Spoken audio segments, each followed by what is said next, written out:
This is Zach Bryan singing a song we think will be on his next studio album. It's called 88 Ford, and it's strong. Tell me about that 88 Ford,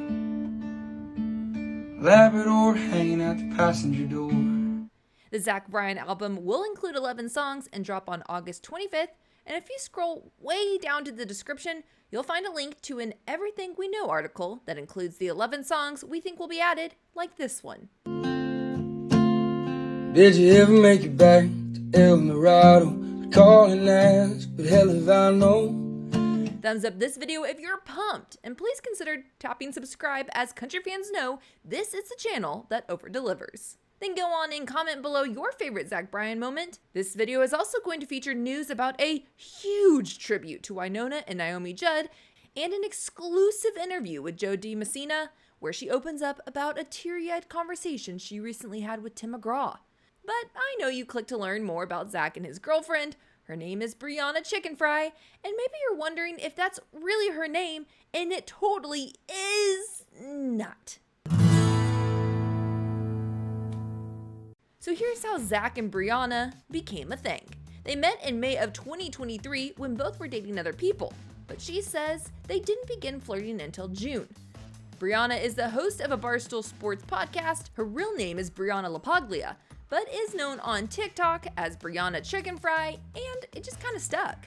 When they had met in May, Zach had separated from longtime girlfriend Deb Pfeiffer, and Chickenfry had split up from her boyfriend Joey.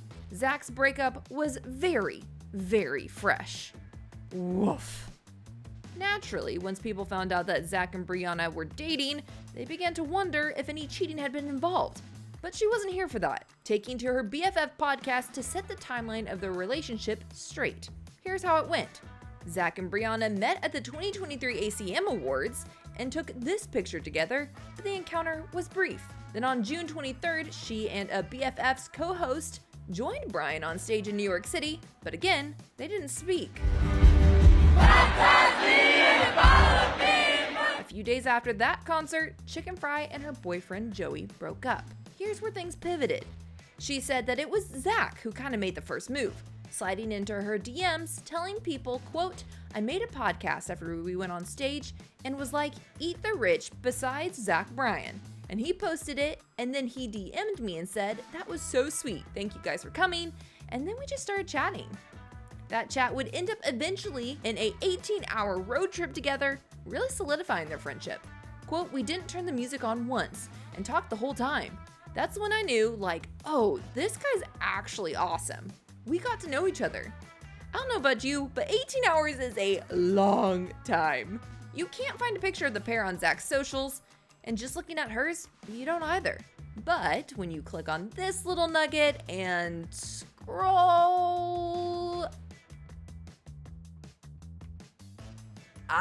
Yep, there he is. Quote, "He's like the nicest, most genuine person I've ever met. He's so normal." Hit that thumbs up button if you just love that. A Judds tribute album is coming, and wait until you hear who's on it. Short recap, the Judds were awesome in the 80s, kind of quiet in the early 90s, but did several comeback tours and had another planned until mother Naomi Judd died by suicide on April 30th, 2022. The duo were inducted into the Country Music Hall of Fame the very next day. Winona Judd soldiered on with the tour, and now she and some friends are paying tribute to their catalog. I'm just gonna speed up through some of the special guests as I share the full track list. Blake Shelton, Dolly Parton, Jamie Johnson, Trisha Yearwood, Reba McEntire, Lainey Wilson, Carly Pierce, Jelly Roll, Ashley McBride, Jennifer Nettles, Megan Maroney, the Fisk Jubilee Singers. Y'all, that's a huge list, and the first taste of it is coming August 18th. The full album, titled A Tribute to the Judds, will drop on October 27th. And finally, Dee Messina recently led us behind the curtain for a conversation she had with Tim McGraw. Talking to Taste of Country Nights, she shared how important Tim was early on in her career, at a point when so very few people believed in her. She has a new song out called Just to Be Loved that attempts to give back some positivity to anyone in need, and we've shared a link in the corner. But to close this week's news video, here's the truth about Dee Messina and Tim McGraw as she tells it. You recently shared that Tim McGraw was a big part of your career. Oh, yeah. Who was in your circle back then, back when you first started?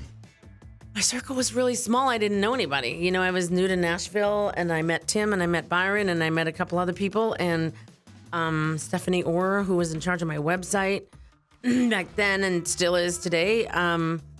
So it wasn't a lot of people in that circle. It was very small.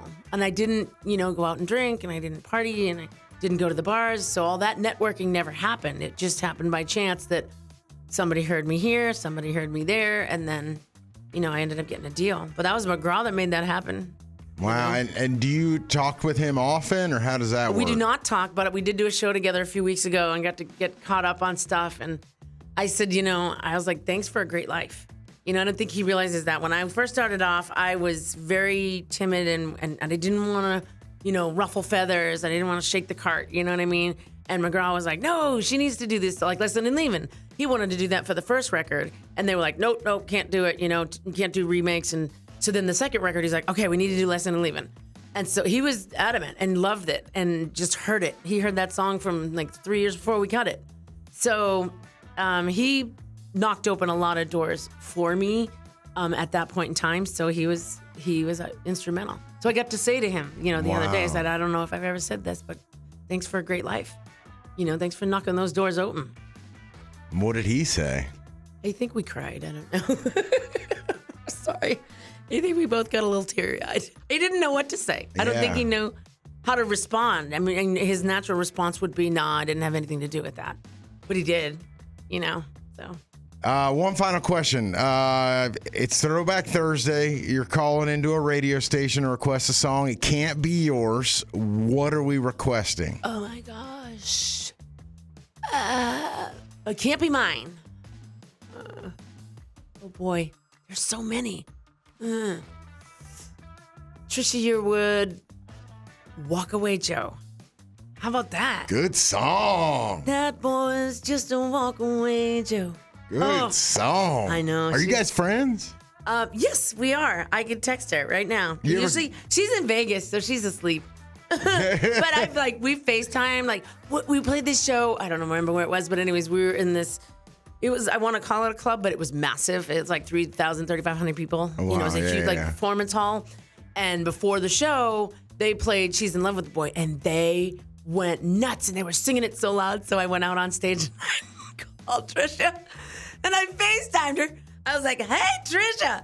And I'm like, these people got something they want to say. So the band started playing She's in Love with the Boy, but I let the audience say, she was in the gym. Wow. By the way, she's surprised she didn't kill me. She had no makeup on. She's sweating. But I showed her the audience and just, it was so much fun to share that with her. Because I was like, cool. Oh my gosh, listen, they're singing every word. They love it. That's so cool. It is. You're such a bright light for country music. I appreciate you still shining. Oh, thank you. Yeah, thank you for coming by. Sure.